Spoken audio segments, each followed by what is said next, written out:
the impact of this school closure, this remote learning that we defaulted to, is going to be impacting for years to come if we don't do something to close the gap. How do we do that? Resilience is the answer to it. But I think a big mistake that parents think is there's only a set window.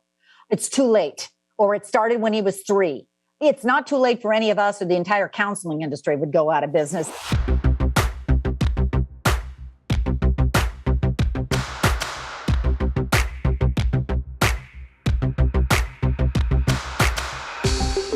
Meghan Trainor. Listen, let me tell you a little about her before we start talking to her. She first made history with her Diamond Certified Smash single, All About That Bass. And the award-winning singer-songwriter has garnered a Grammy Award and achieved 8 multi-platinum singles and 2 platinum albums, sold out 3 world tours, penned multi-platinum hits for peers across pop and country, and received countless industry awards and nominations. Expanding her influence on pop culture, she starred on Fox's hit series The Four, Battle for Stardom, and is currently on the superstar coaching panel of ITV's The Voice UK alongside Sir Tom Jones, will.i.am, and Ollie Murs. Meghan, how are you? Hi. How's that for an intro? That was incredible. That was my dreams. Wow. Yeah. I mean, if you're all listening out there and you don't know, I'm the biggest Dr. Phil fan in the world. So this was like my birthday dreams and a bucket list for me, just to get to talk to you for an hour is pretty sick. And hearing you say all those words, like, my heart just stopped for a minute and now it's back. Listen, think about that. You've done a lot of stuff. It's crazy how you can like forget all that too, or forget a lot of it. And like, I mean, here, this is like, it's crazy because like you're my favorite person ever. And they're like, what would you ask Dr. Phil when you get to talk to him? And I'm like, the only thing I could think of is like, hey, how do I be not so critical on myself? Like how, like when you read all that stuff, I just like forget it all. And I go back to like, no, you're not good enough. Be better and work on yourself every single day. You've been pretty transparent about your feelings, anxiety, depression, the doubts that we started talking about in the beginning. Have people talked to you about that? Having your fans and stuff like that? Because that seems to me to be hugely inspirational. Because people look at you and say, if she can talk about this, deal with this and overcome it, then I can. Yeah. I just like was uneducated about all of it. And my parents were too. Like when I heard anxiety, I thought people would just be stressed out. And I just didn't know what it could actually physically do to your body. And after the vocal surgeries and I remember it was a month after my vocal surgery, they scheduled an Ellen performance. And I was like, guys, I'm not going to make it. They're like, we'll be okay. And I'm like, I don't think you understand. And I was so scared that in my vocal like training, getting back into it, I had days to get ready. I was bawling my eyes out. And I think it started then. And I started getting the physical feelings where you feel like you want to run to the bathroom, or your back is lit by a flame, or you have a fever and your temperature's fine. Like, you know, those physical things where you're like, it's crippling. Like I can't get through work today because my body's dying on me and I don't know what's going on. So one night I kept being like, there's something wrong with me, but I'll figure it out. And one night after dinner, I thought I was having an allergic reaction, and I went to the emergency room and was like, my throat's closing. Panic attack. And they were like, okay, so we've checked you out and this is what we call a panic attack. And I was like, no. If you just look right yeah, just there, look at here. It's closing. And the sweet guy was so nice to me. He felt so bad because he knew I was just clueless. And then they tried, my brother was the only person that had panic attacks in my family that talked to me about it. He was like, oh, go to the emergency room. You'll be fine. I've had this. Just don't let them give you Xanax. And I was like, okay. And so I went there and was like, I don't want Xanax. I want the lightest form of anything you can do to help me. And they did. They gave me some very light, I don't know what it was, but it worked and it was fine. And After that, I went to every doctor you could think of except you. I could have probably used you. Yeah, thanks a lot. I went to every doctor and was like, please fix me. And a lot of them promised they would, and they couldn't. And then I finally met a psychologist, and he said, your chemicals are like this, and we got to bring you back to here. And it made me feel so much better. And so like, oh, I'm not going crazy. Like, I'm not schizophrenic, because things would start moving.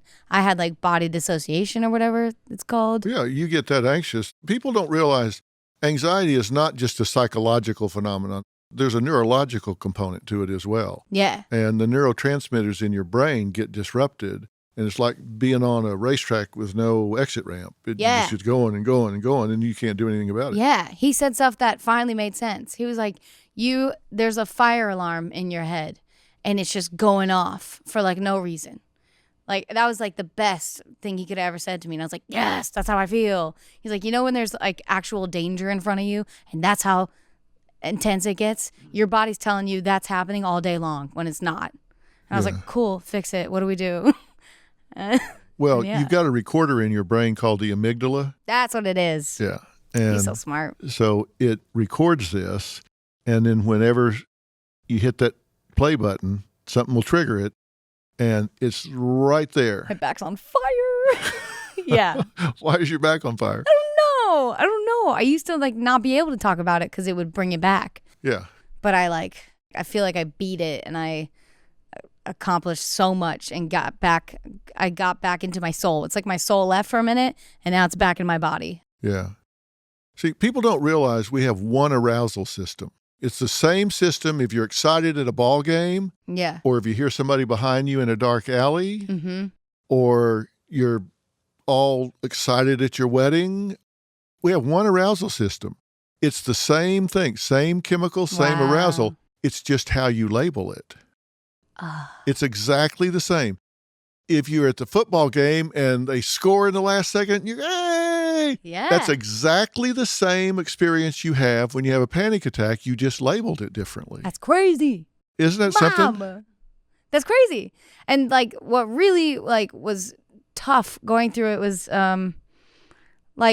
the industry people understood me. Like, my lawyer understood me and my management, but my best friends, my family, like my mom didn't know what was happening. She hadn't gone. It felt like for me a mental breakdown. Like, and I guess she's never gone through that. She's always full of anxiety, but she's never had these moments. And when I would text her, like, I'm going to the emergency room because I can't breathe again tonight, she'd be like, nah, come here, I'll rub your head. And I was like, no, I need an oxygen tank or I will die. Like, this is it for me. And finally, who's our guy who saved my life? Carson Daly did a video randomly on the Today Show speaking about how he feels when he had a panic attack. And he explained it to the T perfectly. And I texted it to my mom and I was like, this is what I'm going through. And she was like, oh. And then she was like bawling and said, I'm so sorry. I had no idea. And then I realized, like, oh, this is what my fans have been talking about for years. And this is what they mean of like, I can't go to school, I'm miserable. And when parents come up to me and say, my kid was so suicidal until your song came out. And I was like, my 3-minute song can fix this, whatever's happening to me. I was like, well, let's write some more. Yeah, that's what I'm saying. It's inspirational because people think they're alone. They think they're the only one experiencing I felt like that. I was the only one, and I would be in I thought I was like losing my mind. And there's a first link in every chain. And what I always tell people is if you can identify there is a first thing that signals your anxiety or panic attack. It might be flushed cheeks. It might be heat in your back. It might be a sweaty palm. It might be a dry mouth, something. There's some first signal. And if you can figure out what it is, then it can become a cue for coping or a cue for deterioration into panic. But if you have a coping sequence and you hit that, you go, bang, I know what I have to do. I need to do this and this and this and this. The fire never gets started. You put it out while it's just a little flicker, and it doesn't ever happen to you. That's what I've been doing. Like, that's what I figured out and was like, oh, beat it, got it. Yeah. I feel so much better. And my therapist was like, you should treat yourself. You're killing it. You look great. And I was like, I know. And but it's like my triggers are if I don't get enough sleep, if I if I don't get enough sleep, my body confuses it with anxiety. And I'm like, no, we're just exhausted. Or I know if they give me the schedule of what's coming up, that was my first panic attack ever. They read me my schedule for the week and I was like, I'm going to die. I'm not going to make it. So I tell my mom, because she's my assistant, I'm like, I don't want to talk about work from here on to nighttime. Like, I want to be done for the day. And they're really good about taking care of me like that. And the whole thing is you have to finish that sequence by rewarding yourself and saying, that just came on. I did that. Yes. I nailed that. You got to give yourself credit. You got to say it out loud. Yeah. I feel like we don't get to talk about that like as much, you know? No. Everyone's talking about how spooky and scary it is and how everyone's going through it. Even like children are going through it. But like, I don't know. Like in the moment, I was like, there's another person in here and they're torturing me and I've done nothing wrong and I don't know why this is happening. But when you can take control again, you're like, that's really cool. And I'm proud of myself for getting through that. Yeah, you got to reward yourself. You repeat behaviors that get rewarded, and you don't repeat behaviors that don't get rewarded. It's just that simple. How do you reward yourself? I get a massage, or I get my nails done, or I do. Like today, I was feeling overwhelmed about, I'm going to New York to do a bunch of promo, and it's going to be like really crazy days. And my husband, he just went through some random weird stuff that doesn't make sense. And it was kind of lame. It's not the worst thing, but it's kind of lame. And he was feeling down. And I noticed I had like 40 minutes before I was going to drive here. And I said, babe, let's escape. Let's go to lunch together. And he took me out to lunch and we went to our favorite restaurant and we just like had a moment together. And he's like, wow, I don't know what it is, but I feel so much better. And it was like, we got to escape our world of chaos for a minute and just be together and eat our favorite food. So that felt nice. Let me ask you about working on it. Okay. In the verse, you say, never been asked to dance because I've never been the pretty one. Never like compliments because it's always been so hard to believe in them. You say I'm beautiful and I say you're full of it. Nothing personal. I'm still not used to this. Isn't that crazy? Bars. Yeah. What do you think about that when you hear it back? So sad. But so real. Like I picture each moment. Like never been asked to dance. So when we were growing up, we're on this little island and we had school dances and I was like petrified to dance in front of people, but I've always wanted to be a dancer. You know, it's like been the fire in me. And I danced in front of my family, but it was like in front of my peers, my classmates. I was terrified. And this one kid came up to me and he asked me to dance. And he wasn't the coolest kid in school, but I was like, oh my God, he wants to dance with me? Okay. And then after we danced, he ran over to his friends and they were all laughing and they gave him $1. And I went up to him and I was like, what's this? And, I forgot to mention when he came out to me, he said, my grandma passed away. Will you dance with me? And I was like, Jesus, okay. Oh yeah. So he got $1 and they made a bet of like I bet you can't get a dance with anyone. So I was like, I felt like bait. And I was like, oh man, I thought that moment was like really sweet and special. And it was just like stupid boys. And I've hated school dances ever since. And if I go, I went with my girlfriends and we would just like dance alone and be like, forget everyone else here.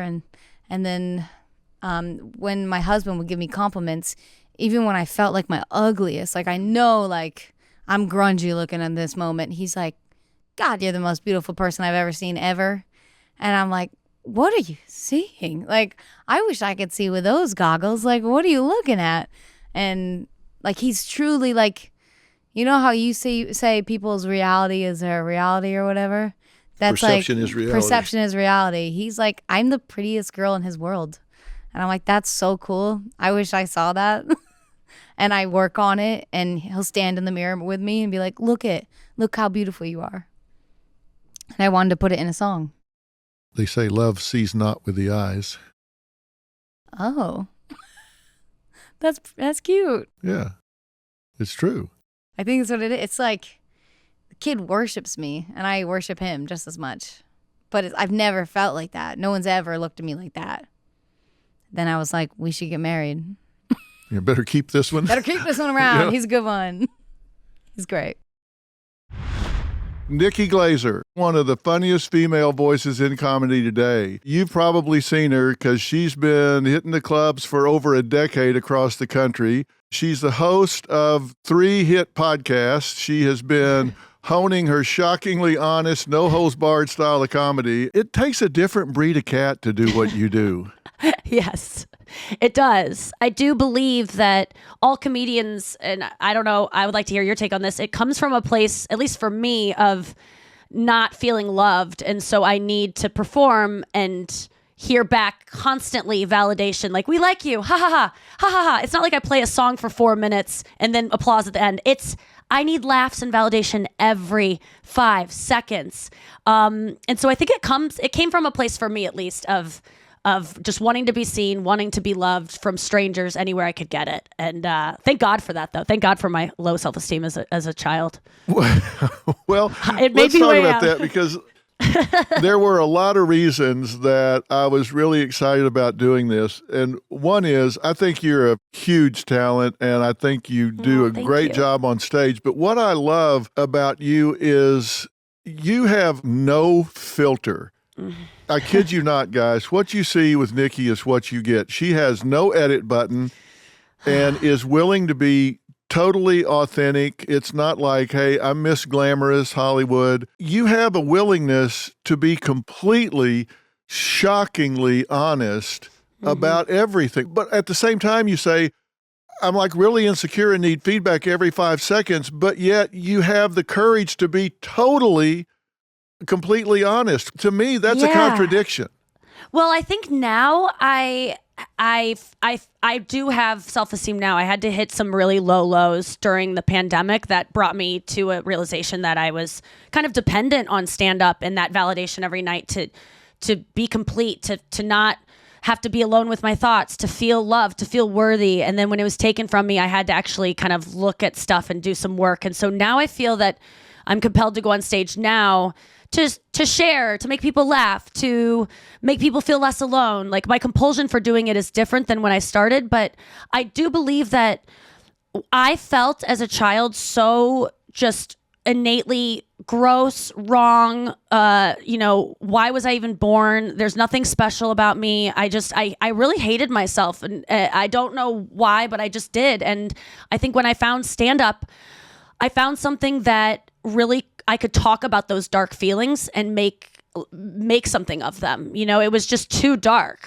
How did you go from feeling like, okay, I don't fit anywhere, I don't have a peer group, I don't fit in, I'm not what I want to be, to having the courage to get in front of an audience and tell your first joke, your first set, your first 2 minutes? Yeah. Well, to tell you the truth, I was about to die of anorexia. I had just, committed to kind of committing suicide in a really slow way that just took over my life. And I was at school and I was in college. I had convinced my parents I was well enough to leave and go off, and I was just going to die because I didn't know what to do. I had no willingness to be open to my life, to eating again, because I just didn't see what I was going to live for. I always wanted to be an actress. I wasn't good at acting. I didn't get into theater school.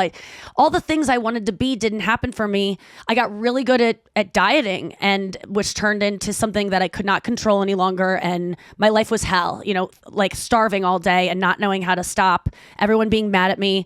But when I went to college, I was so scary looking. I looked so terribly thin, and everyone was so worried about me. I had to create a person. I had to just make myself larger than life so that I could make friends. I didn't want anyone to be worried about me anymore, but I couldn't gain weight. So I'd wear baggy clothes, and I was just funny. I just laid into look over here, not here.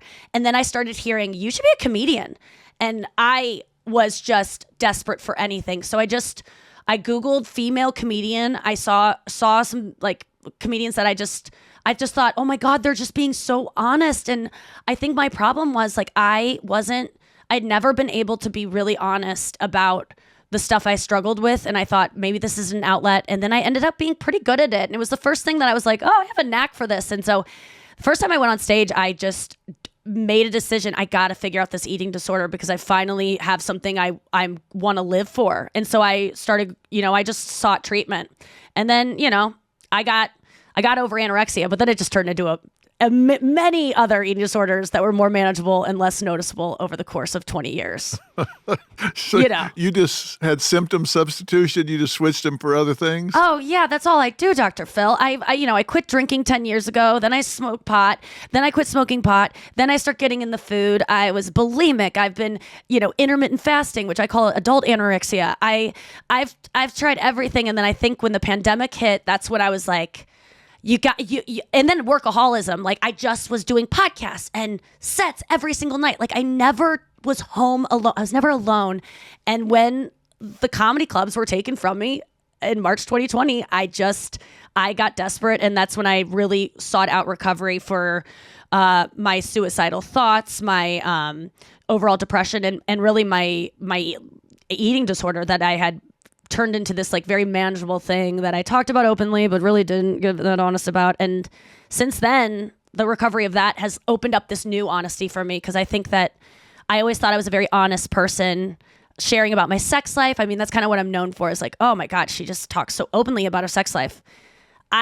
I don't know. I think that's a rebellion because my parents didn't talk about sex. So that's me going, well, I'm going to get on stage and talk about it. And I was always very scared of sex. I talk about sex all the time in my act, but I didn't lose my virginity till I was 21. I didn't have a boyfriend till I was 24, and then didn't have a boyfriend that didn't have another girlfriend till I was 29. I mean, these are I talk about things that I'm scared of, and but now I actually feel like I can be completely honest now, which is almost scary because you always want something in your back pocket that you're holding on to be like, this is my truth. But I'm kind of I'm not, there's nothing shameful about my life anymore. And if there is, it's okay. Well, what happened to you during the pandemic? The comedy clubs closed. You had to spend a lot of time with yourself. Did you really start spending too much time with yourself and things started creeping up on you? What happened? Yeah, I was living in New York and LA back and forth, so busy all the time. And I was getting ready to kind of maybe go to rehab or something because I was just exhausted. I was about to have a show on E, not the one I'm having now. The one I have now is a reality show. This was going to be a talk show. And it was coming out in May. I wasn't ready for it. It was 10 episodes. I didn't have enough time with my tour and my podcast and my radio show to even commit to making the show good. So I was so nervous about that. And I remember begging, please, can something just take me out of this? Like I wanted to collapse from exhaustion, but it wasn't happening.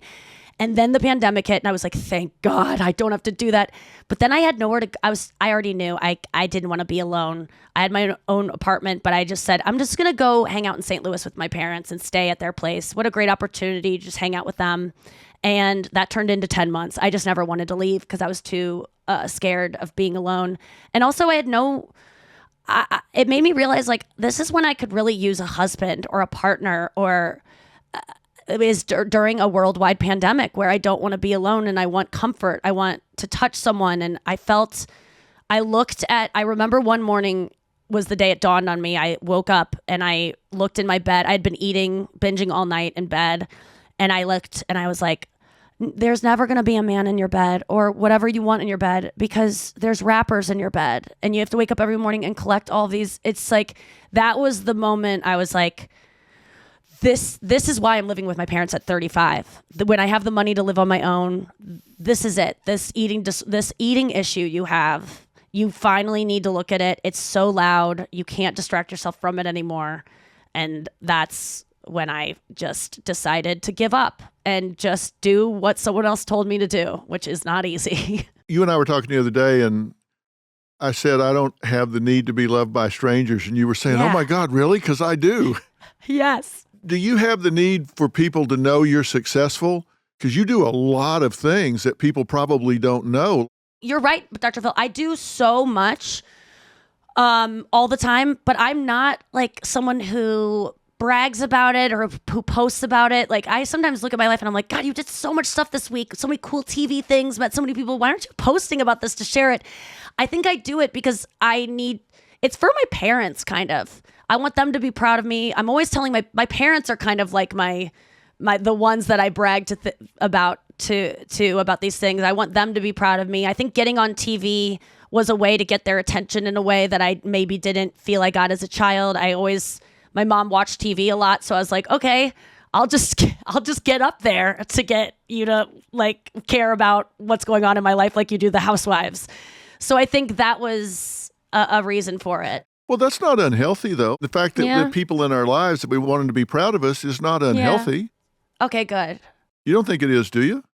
No, I just feel like, I guess there's a part of me of what would I be bringing to the table? I don't have kids. My sister has kids. Like, this is my thing, and that I got to keep it coming. But I also, they're so talented and funny that it was the greatest thing that I could do was creating this reality show that was born of me living at home and being at my parents and being like, what am I going to do next? And I'm like, these guys are hilarious. I was putting them on my Instagram and everyone was like, more EJ and Julie. So I'm so grateful now that I am in a position where I was like, okay, let's do a show, and E bought it. And now my parents are going to get to, my dad's always been a performer and never really pursued it because of just wanting to be able to support a family and not take on this risky business. But now people are going to see how talented he is. It's very exciting. You did 8 episodes, right?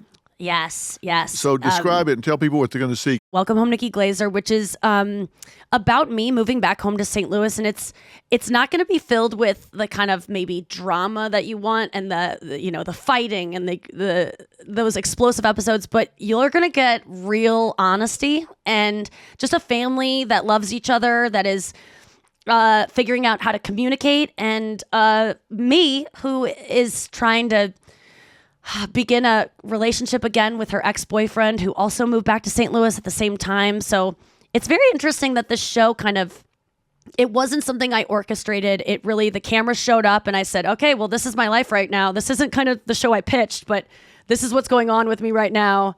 Okay. And I did everything I could to make it as an honest representation of my life as possible. So what you're seeing is really my life and the state of my room and everything else.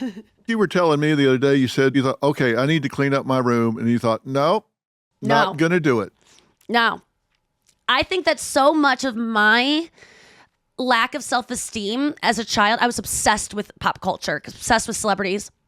I would have done celebrities could have done such a service for me if they would have just shown their imperfections a little bit more. And so I feel it is my duty to show it like it really is, because there's nothing that makes you feel better than seeing someone's bathroom that's a mess that you might project some perfection onto and go, well, at least I'm not that, or, oh my God, she does that too. I'm just trying to give the gift that I really could have used as a young girl who just judged myself so harshly and continue to do so. And so it was really an experiment in me trying to put myself out there in a way that might make me cringe, at times, being like, oh, come on, you couldn't have put on some under eye concealer there. But it's a test of me being okay with myself and me being okay that people might not be okay with the person I'm putting out there. But I love her. She's trying her best and she means well. And I believe that for myself now. I don't have this sneaking suspicion that I'm a bad person like I always had before. I think I'm pretty well intentioned. So if you had to say, what are the 5 things you're most proud of yourself about you as a person, what would you say? Oh, I would definitely say spreading authenticity, being really and helping my podcast fans really get honest about their selves. I would say conquering my eating disorder, being very generous with my opportunities and wealth that I have been so lucky to have, and just being and being curious and being able to be wrong. I think as comedians, a lot of times we just, nobody can take a joke. I'm just joking. And I think that I like that I have gotten to a place where I can embrace that I get it wrong a lot of times. Like, I am not giving TED Talks. Like, I'm not presenting facts, and I'm okay if someone gets offended by something I say, because I look to learn and to become a better person and make mistakes. And I just hope that, I can be forgiven for those and not canceled and just so I think that my biggest accomplishment though is really overcoming my mental issues of like my low self-esteem and being open to new tools. But honestly, my eating disorder, getting that, being 2 years over, it'll be 2 years, April 26th, of not starving myself, not binging, not exercising to burn calories. Being able to say that is, I mean, I suffered with an eating disorder for 20 years and never once went a week without starving myself or overeating to the point where I was sick. And so now that if I can do it, anyone can do it. And so I think that's my biggest accomplishment, because it's opened up a whole new world to me just in these past 2 years of that. And I think, that's probably been my biggest one. And it's not one I really talk about that much because it's so personal and so messy. But I like to say that because I always thought, when I would hear people talk about recovering from eating stuff, like, no, theirs is recoverable. Mine's not. I'm special. And I'm telling you, if anyone out there is struggling with any kind of eating issues, you can recover, because you are special, but you're not special. You're not uniquely terminal, you're the one that's not going to get cured. It's possible. Charlamagne the God has also just written a book called Shook One, Anxiety Playing Tricks on Me, and it's been out for just a little while. He is already a New York Times best-selling author. His first book was Black Privilege, and his current book is Shook One. Yes, sir. And guys, I've read this book. In fact, I marked stuff up. And it looks like a church Bible the way you got it marked up. And I've got things marked all through it. And I got to tell you, I had him on my show. One of the things he said is that he's not an expert. He's just got life experience. But let me tell you, he's used that life experience in a very insightful way. So if you haven't read Shook One, I stand by this book. I recommend it. I think that it is insightful. I think it is inspirational. And I think you will find things in here that will change the way you approach the challenges in your life. And I think you will bitch less and whine less after you read it. Because seriously, you had chances to go lay down and whine about shit, or you could just get up and go do something about it. And you got up and did something about it. Yeah, that's why I say, you got to use that fear as fuel. You got to use that anxiety as fuel. Like, I had every reason to just give it up, cash it in. But those options of, being broke, sitting under the tree, being in prison, or being dead really scared me. And like when I started to get in a lot of trouble and, some of those experiences started to happen to me, my father would always say that if you don't change your lifestyle, you're going to end up in one of those three places. So yeah. I was shook to death. They always say smart people learn from their own mistakes, wise people learn from the mistakes of others. I made some mistakes myself, but I saw some of those mistakes really affecting people to the point where I was like, yo, my father was absolutely right. That's why the best advice I can give kids, man, is listen to your elders. Because everything that we could possibly think to do, they've already done. Tell me about anxiety for you. You said you didn't know anxiety was a thing. You didn't know it was a mental condition, an emotional condition that was treatment worthy. Now that now that you figured it out, looking back, when did it start for you? When was the first time you had something that would qualify? When I was like 10. Really? It was Hurricane Hugo in Moncks Corner, South Carolina. Hurricane Hugo was a Category 5 that hit South Carolina. And at the time, we were living in a single-wide trailer. And I remember everybody on our dirt road had to evacuate. We all went to this local elementary school called Whitesfield Elementary School. And it was just like listening to all the panic from the adults and, them saying things like they don't know if their trailer's going to be there tomorrow or the house not going to be there or we might not make it through the night. Like, I remember that same feeling, heart beating crazy, shortness of breath, like just man, what's going to happen, and that wasn't even an irrational fear. That was actual fear. Yeah. So that's the first time I remember having it. But I mean, I've had it so much throughout my life, man. And it's so weird because I think about times where I used to hide in the woods or hide in the cornfield away from people just because I didn't want to see certain individuals because I was having such bad panic attacks, or sometimes like I would be having a panic attack and want to be left alone and know that like one of my neighbors might come walking down the road. I might see them from a distance and dart off in the cornfield just to like get away from them. So I've been having panic attacks my whole life, just not knowing what they were. Do you know what triggers it? Have you learned what triggers are? It's weird, man, because I'm like, I don't know what the word for this is, but it's sort of like being a mental hypochondriac. I'm a hypochondriac, period. Really? But I'm a mental hypochondriac as well, because I'm the type of person to see something on the news, like some rare disease, and think that I'm gonna get it. You know, I remember it's a rapper named Pimp C. He died December 4th of like 2007, and they just found him dead in a hotel room, and nobody knew what he had died for originally. So, and some people were saying it was a heart attack. So I remember that whole day convincing myself that I was going to die of a heart attack that day. Like I could not shake that out of my head. So much so that I went to the emergency room that night. Got to the emergency room. Doctor tells me what he always tells me, like, there's nothing wrong with your heart. Your heart is fine. Did you have a panic attack? I'm like, a panic attack? I don't have no panic attack. Do you have anxiety? No, I don't have anxiety. Did you have some caffeine, energy drink? I'm like, oh, I drank a Red Bull that day. So I could always point to something else to deflect from the fact that, no, you just have anxiety, whether it was stress or an energy drink. Like, no, like you have anxiety. And I had to get a handle on that. So I don't necessarily know what causes it, because it could be little things. Like I had a panic attack a couple weeks ago because my co-host was reporting a story about human trafficking, and she was talking about these little girls getting found in Michigan, and then I looked on social media and saw like some human trafficking going on in Virginia, and I automatically just start thinking about my 10-year-old daughter, you know, and like I'm trying to push all of that out of my head, because I feel like your thoughts really do become things. And like I said, the only reason I'm here right now is because I believed I could be here. So the things I want to happen in my life, I constantly think about. The things I don't want to happen, I don't think about at all. So what causes the panic attacks for me is when those negative thoughts keep popping in your head, popping in your head, popping in your head. And then if it does manifest itself, God forbid, I feel like I created that, you know?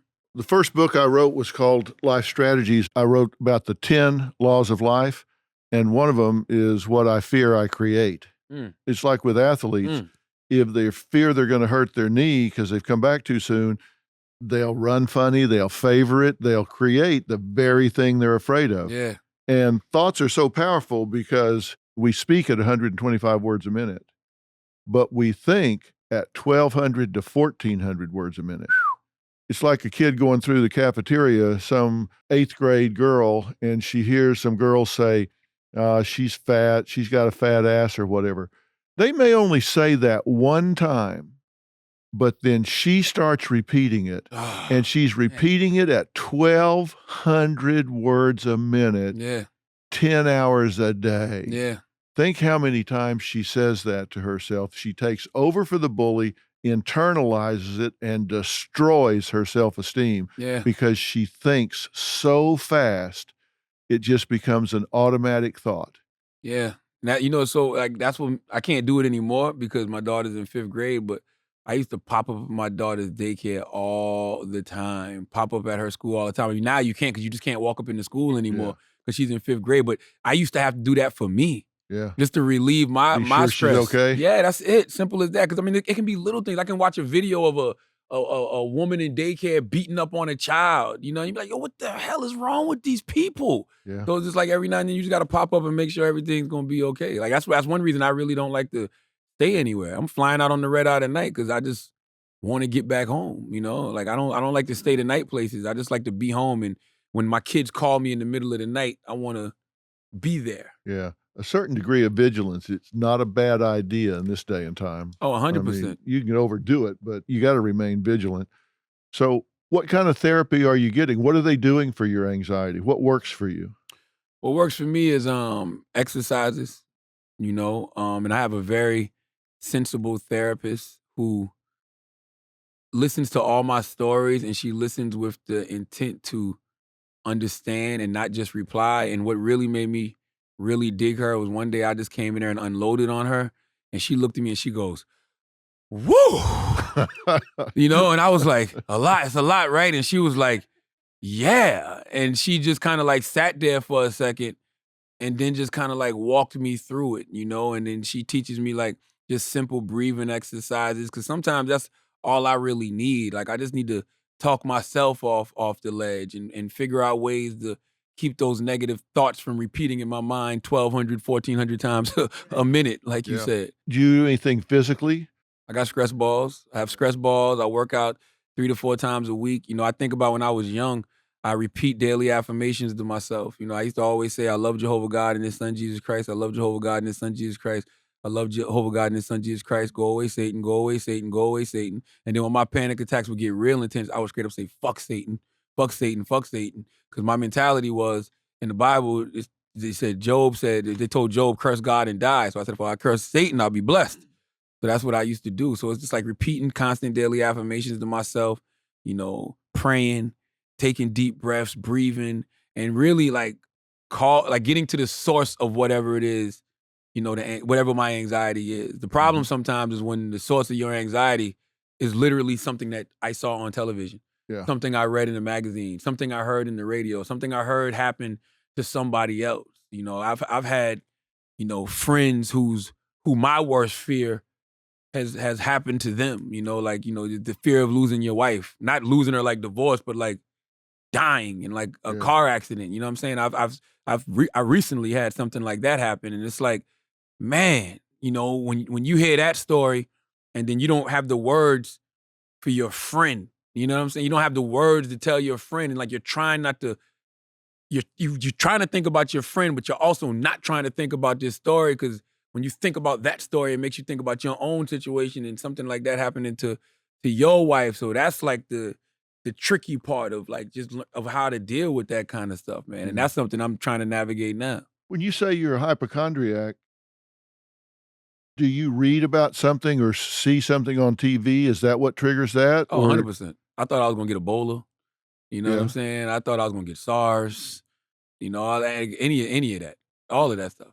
I thought that people, remember when they were sending the bombs, the pipe bombs, and they just were sending pipe bombs just now, but when they were sending the bombs in Austin, Texas to random people, like I'm the type of person that'll, like literally last week when they were sending the pipe bombs, I pulled up to my house and I just saw all these boxes on the porch.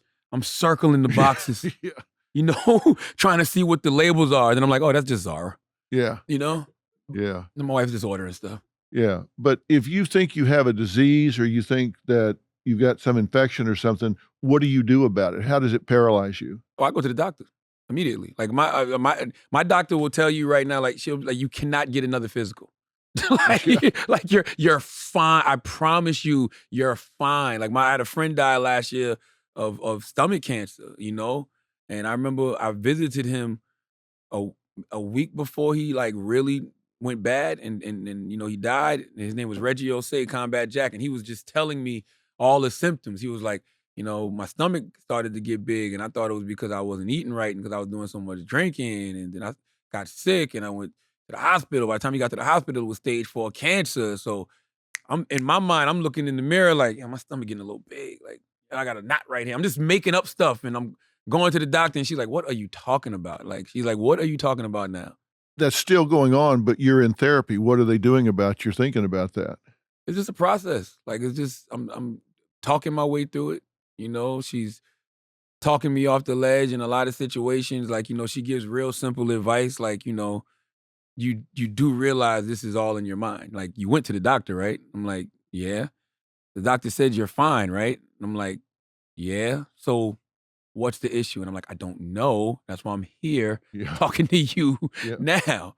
So it's kind of like just rationalizing things in your brain. That's why I believe in like irrational anxiety and rational anxiety, because I'm not on any medication. She hasn't put me on any medication. She just kind of like talks me through it and gives me breathing exercises. Do you ever get nervous when you're getting ready to do an appearance? Yes, I do. Like in front of an audience or something? Yes, but I expect that.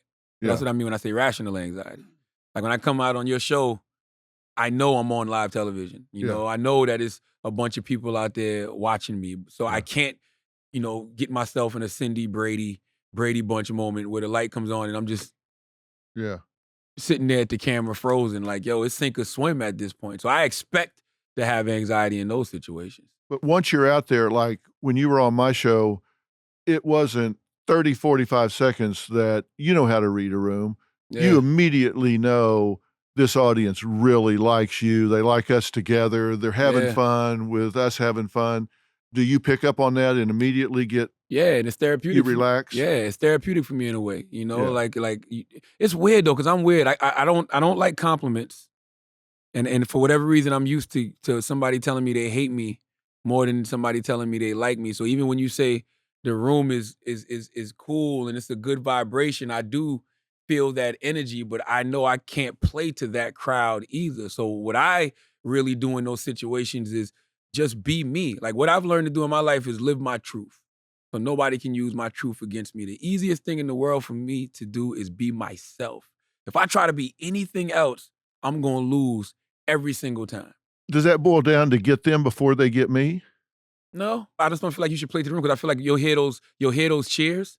And then when you say something and don't hear the cheers, you'll be questioning yourself like, oh my God, did I just say something stupid? Like, did that suck? Oh, they think I'm trash now. Oh, so you would write it up and down. That's all. If you got sensitive to it. Yeah, so for me, I'm just out there telling my story, telling my experience. You ask me a question, I'm answering it. However the crowd reacts is how they react. Like I can't play to the crowd and try to get a laugh from the crowd or try to get a oh from the crowd or any of that. Like I just got to tell my story. Yeah.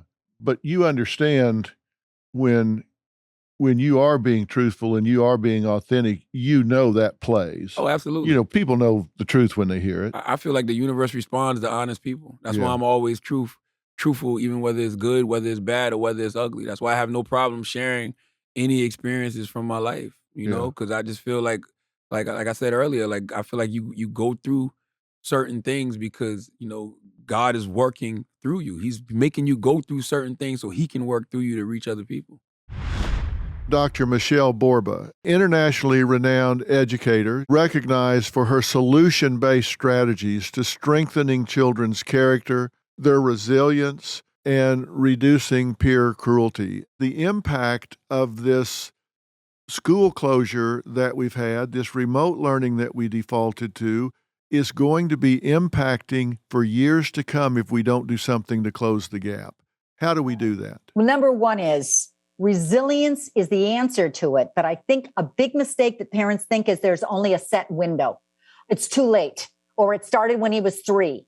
It's not too late for any of us, or the entire counseling industry would go out of business. So first, we add it to the plate. And second of all, we start chunking this whole thing called resilience. When I was writing Thrivers, my goal was to look at 7 traits that are highly correlated to success. Not every kid needs all 7 of those. Can you tell us the 7? Oh, sure. It starts with confidence. Confidence is knowing your strengths. And let's help our kid focus more on their strengths as opposed to their weaknesses. 77% of the time, we try to fix the kid as opposed to help them learn where you're going with your strengths. You know, the simplest thing that Emmy Warner discovered? Many of the children who really had extreme adversity in their life had a hobby. And the hobby, I didn't make a difference. It was guitar or books or hiking. They would go to that to decompress. Dr. Phil, when I was interviewing kids and said, what's your hobby? Many of them looked at me absolutely dumbfounded. Who's got time for a hobby? So that's number one.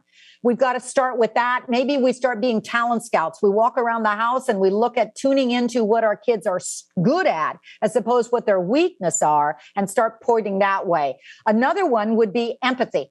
We need social competence. We know that many children who are resilient have ability to connect with others. Now we've got loneliness factors, and social competence and empathy is made up of social skills. So if that's the part that's low, then let's start focusing in on how to help our kids get along. The third one is every kid in the world needs self-control, coping strategies, how to get rid of that stress so it doesn't become so darn unhealthy. There's at least 30 strategies in the self-control strategies, that chapter on how to help them. So you find one. You know, here's another thing that kids said, Dr. Phil. They said, I know you're teaching us self-control strategies, but it's not like a one-time course in a health unit. You got to give us a repertoire of stuff that we can actually do in the here and now. Then we got to practice it. Like on the show, I was teaching Kira the 1-2 breathing, which is so simple. As soon as the stress comes in, when you start identifying what your stress signs are, you take a slow, deep breath from real deep in your abdomen, like you're riding up an elevator. Keep focusing on the breath, hold it, then slowly let it out. The exhale is twice as long as the inhale.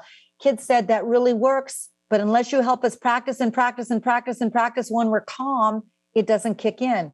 What Dr. Borba is talking about here, a 1-to-2 ratio of inhale and exhale, is not as simple as it sounds. It has to do all the way to the cellular level of the exchange of oxygen and calming yourself down. So you can hear something like that and go, oh, yeah, you had some lady on there talking about breathe slow. No, she's talking about regulating yourself. It's almost meditative. It causes you to really slow down and exercise control in the face of stress, which, again, as I said earlier, you observe yourself doing. And that's just one of several things that she talks about in this chapter on self-control. I said she wasn't a theoretician, that she puts verbs in her sentences. This chapter on self-control puts your child back in command of their ship. And I can't tell you how important role-playing is. If you take these things in her self-control chapter and you actually role-play this with your children so they practice it and do it, this can be an absolute game changer. Oh, I thank you, because you also nailed something else on that one that I think we're doing wrong as parents. We tell our kids these things instead of showing them. Any skill is better if you show it, not tell it. Then you do it over and over again. With little kids, go teach the teddy bear. For bigger kids, go teach someone else. For bigger kids, bigger when teens, they roll their eyes at you and I'm going, come on. The most elite forces in the world called Navy SEALs. This is what they do. You can do this. All you need to do is keep practicing and practicing. The exhale's got to be twice as long as the inhale. Yeah, and these Navy SEALs, they don't do it till they get it right. They do it till they can't get it wrong because their life depends on it. There you go. That's it. I think the other thing with parents when they're stressed is, oh my gosh, how am I going to feed that in? I got so much other things to do. Just if you take one thing like 1-2 breathing and you weave that in 1 or 2 minutes a day and you do it for a month, that alone is going to help your child learn a skill they're going to use the rest of their life. There's dozens of ideas in there. Don't do them all or your kid will never let you read another book. Find what works for your family and you keep working and working and working on it, because your new goal as a mom or a dad is to help your child learn to cope without you. That's how they're going to get through a very uncertain world. They're going to need a new skill set. Your next one is integrity. Talk about that a little bit. Well, fascinating enough is that integrity is that piece that's that strong moral code and compass. And people go, what that have to do with resilience? There's a whole bunch of different kinds of challenges. Some kinds of challenges are the stress challenges, but integrity would be the challenge like the peer pressure challenge. Is that right? Is that wrong? When we look at kids who get over that hump, they have you as the parent planting very strongly in them what our beliefs are in this family. And that means it's a lot of conversations.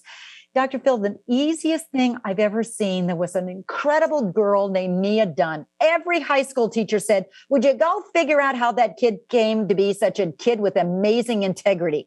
So I pulled her aside. She was a senior in a Florida upscale school. And I said, okay, Mia, every single high school teacher is asking me to find out how you got the integrity. How'd you do it? She laughed and she said, oh, it was how I was raised. I said, okay, how were you raised? And she said, oh, I remember when I was 6. My parents called us, my 2 brothers and me, into the family room. There was all this chart paper and marking pen. My dad said, sit down. We're going to figure out what kind of family we want to be remembered for. So we're going to brainstorm kinds of words. Mom's going to write them all down. I don't care what the words are, respectful, responsible, honest, whatever. We're going to write them all down and then we're going to vote. At the end of, I don't know how many little bits of time, Mom ran out of room on all of the chart paper and Dad said, let's vote. And we all voted for honest. I said, okay, easy. So how'd you remember it? She laughed and she said, it was impossible not to. My mother must have said it 50 times a day. Remember, we're the honest duns. She'd drop us off at school. Hey, remember the honest duns. We'd be reading a book. Those guys were honest duns. They said it so much, we became it. Oh, I love that quote, because that's how you instill integrity. You got to be the value system for your kids. Stand up and start embedding it in your child so they become what you want them to be. Yeah, it's so important that you have rituals and traditions in your family, and they take pride in that, where you just say, we just don't do that. We do this. And that's so important for their identity. So important. Okay, next.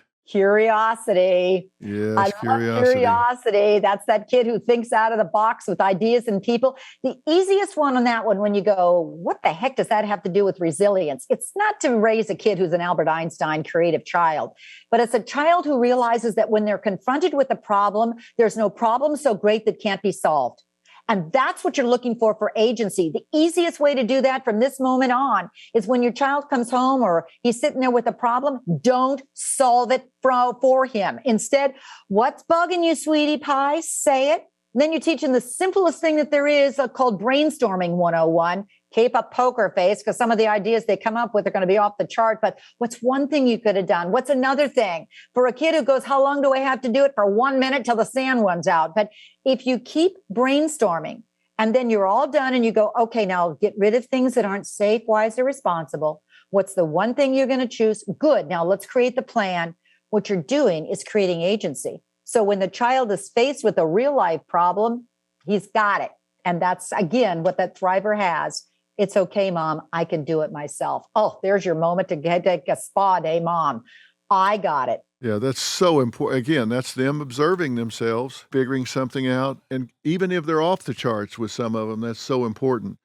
What we were talking about before of how we're preparing these kids in school, but it's perseverance. Yes, it's perseverance. Here's the problem, Dr. Phil, is that every parent wants the kid to persevere right this minute. And what I discovered is that of these 7 traits, you got to have that self-control in order to have the buffer, or self-confidence is really wonderful in order to help that kid persevere. In fact, the other thing I learned that was my aha moment is it isn't one trait or 2 traits, but you put any 2 together, they multiply the outcome. So it's like superpowers for a child.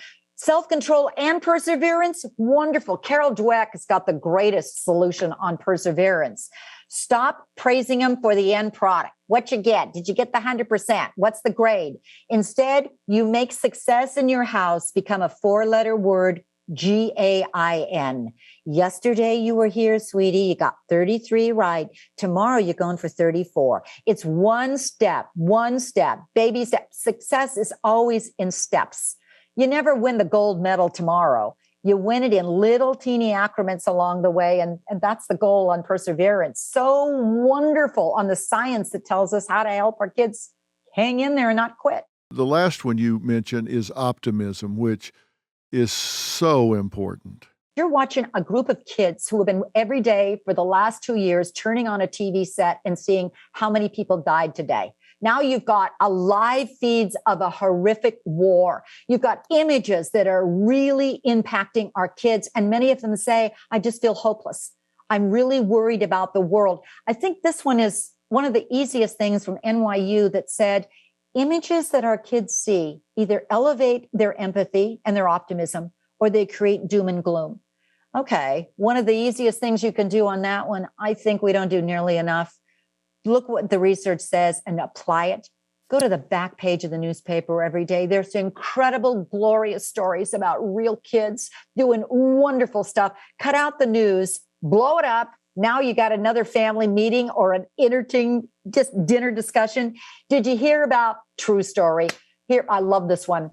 The 2 kids in Ohio, they were so worried about the neighbor next door.